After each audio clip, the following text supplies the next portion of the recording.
it's Gina with WTI. And if you have little fur babies at home like rabbits, you're going to want to check out this Timothy hay that I got from Ohcool. So I have two 9-week-old rabbits and I started feeding them this Timothy hay and I cannot believe how much they love it.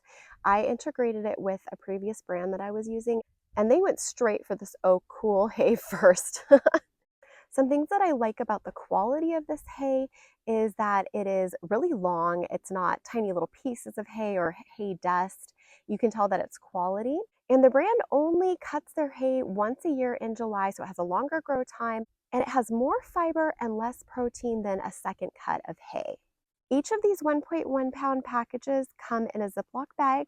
I got the 6.6 pound set, and I've just been storing it in a cool, dark place so that it retains its freshness.